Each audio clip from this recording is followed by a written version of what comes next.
Hey, so I wanted to start talking about wands as magic tools. I think that's got a bit of uh, because of Harry Potter and different things like that, it's kind of a little silly as far as what does the wand do? Is it really practical? Don't you kind of look silly waving a wand around and nothing happens? Something like that. I don't think we understand the context. I got a bunch of wands here that I have used in different magical operations, including modern ones, and I hope you understand how it goes. I think that the most homemade one that I have is this one that I got from the desert. It's just a tree branch, basically. I think, this is not much, but in a survival situation, you could tend to fire with this. You could start a fire with it. You could transfer fire. You could use it as a weapon. You could hit somebody with it, you could poke somebody with it. You could poke animals with it. You could keep animals away. So I think it's pretty, for the times, this is a pretty good tool that gives you a survival multiplier kind of thing. I think if this is all you can get, and then you can get it anywhere, there's this. If you could find stones to hit together, that's like, homemade survival. A better one to that is this is more of a Solomonic wand. Hope you could see it good in this lighting. This is I'm not sure if this was I don't think it was a drumstick, but this is the wand that I would actually go with this kind of older magic with Solomonic. It's kind of cool. I mean, I don't know what the it makes you feel kind of cool to have it twisted around, hit it, I guess. But still, unless you tied some cloth on this, you'd have to, then you could have an actual little torch. It's probably what people used it for. I know I've used that a couple times for that. So this is a more advanced, more like a maybe even the Middle Ages they had that, where this is more of a caveman type of magician going for that. So the wand, so the Solomonic wand. After that, you could do all kinds of different styles, mixing witchcraft and Solomonic magic, stuff like that. I think the next upgrade, and this is readily available and cheap, is the charcoal lighter thing. This is a special one that, kind of a candle lighter that has a movable head on the top here, movable, what would you call that? But I guess I'd call that the head, and this is the base with the fuel. So basically, you got fire, which it's got a safety so kids don't play with it. But this is gonna save your life if you're stuck in the woods and it's cold. So I have that as a story. I got lost in the forest when I was 14, and had a little motorcycle crash, and that's part of my spiritual journey. I survived. Obviously, I'm here, and it was cold that night, but I did the survival thing, and I felt that there was some spiritual guidance from my own spirits in the spirits of the woods. I'll tell that story another time, but this is definitely worth it if you can get something like this. I think this is the best for a practical wand. You light your candles, candles when they burn down, and if you have to put them out, which I'm going to remind everybody again, if you ever do candle magic, don't blow the candles out. Put something on top, it goes out, it's down. It's kind of hard to get that with a little lighter. So one of these is perfect, even if it's just not one of these fancy ones. It's just a charcoal thing. I don't think I have this with me, but I have one of these. There's like a little Tesla coil one that actually causes a fire, and you can actually plug it in, so it lasts forever with a USB cable, and you can charge it. That's the upgrade to this one. I think I have one around. I guess I'll show it another time. This is the wand that I carry all the time. I mean, of course, obviously, we all have our cell phones, which is our wand and our magic mirror and everything modernly. In the future, we're going to be able to use these even more. Now I can turn my TV off and on. I mean, really, I haven't even got to the voice command part of it. It's really amazing, the technology. I mean, obviously, if we brought this back to anybody who was coming up with this stuff, in the 1500s, they would make us the king. They would probably think we're aliens. They try to burn us, or they try to worship us. Who knows?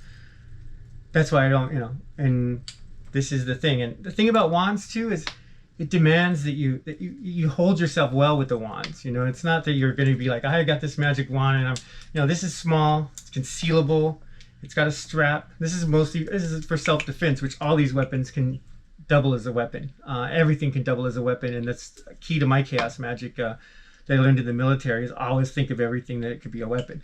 This little thing, you know, it doesn't even look like you're holding anything, but you know, if somebody does come at you, this is, you know, you don't even have to punch, you don't have to worry about your using your hands or even your rings like I got.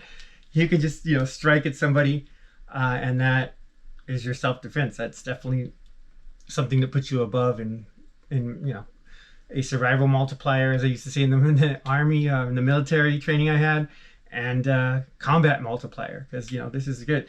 So, and obviously too, if it's dark, you have a light. So you have the light. This is a perfect, I think this is called the Zap Enforcer Mini, and it also, no batteries, it charges. I've got a bigger version of this that I just got a new one somebody gave me. I'm going to open that and make a video of that. So this also, this is the important thing about wands. When somebody makes fun of your wand or makes fun of you being a magician and waving a wand like Harry Potter, you know, it's armed, and wands are not, you know, joking things. You know, in the past, somebody made fun of your wand with the Solomonic one, you know, you could smack them one or something with it maybe. With this, you can burn them or something. I mean, I'm not saying you should burn people, but this is good too. You know, people are like, you're not you know, can you really do anything? Wands are, you know, when you pull them out, people should be like, whoa, you know, that's how they were in the old days. And these new ones are like that too. So every modern wand I have either has fire, can cause fire some way, or it has the shocking effect. So if anybody bothers you, you don't even have to touch them. They'll back off for that. If they do come at you, this does send, I don't know, 500 volts. And on top of that, it's a metal weapon that can really, you know, dig into people. It's got these electrons. I don't encourage violence, but it does happen. You never know. You know, I mean, there's all kinds of things. Somebody could be trying to do something positive, and somebody could come up and just start trying to attack. Because we had this, you know, when I was going through counseling school, transference, you know, people look like somebody who's mean to you. Somebody looks like your mother or your father who is mean to you. You may start attacking, you know, people can start attacking them just because of that. Of course, avoidance, you know, using your voice, and we'll go through all this incantation. You know, your first line of defense as a magician is to speak your reality into being. And wherever you are, you know, charm people, be nice to people, be aware.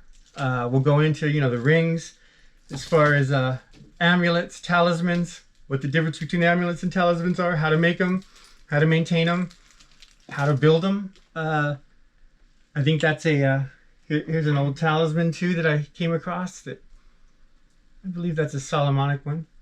And yeah, I feel that I want to comment on that, and I also want to comment that there's been some kind of a rift about making talismans, doing it the old way versus a newer way or something like that.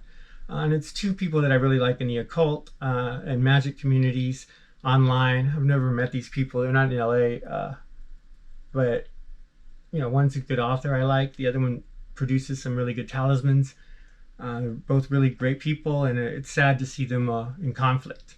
So that's all for today. So I'm going to try to make some more videos and keep going with this. Next one, I guess I'll probably go through Athame or knife, you know, the magical roll of a knife. Okay, so please like, comment, subscribe to my channel. I'm doing these videos. I got some funding, like I said, trying to get some more stuff going on. I'm doing more videos because they're really getting well received. I'm getting a lot of Instagram followers and stuff like that. Hopefully my subscribers go up on YouTube. I haven't done these videos because I had a regular job for a long time, and I have some family things, and I wasn't ready to talk about it, honestly, because it's a lot of this stuff is really hard for me. You know, it's hard. So it took me time and therapy and talking to people to actually not, cry or break down or do something, when I'm talking about these. And that still might happen. I have to do other takes or whatever. But thank you. I hope you like it. Let me know.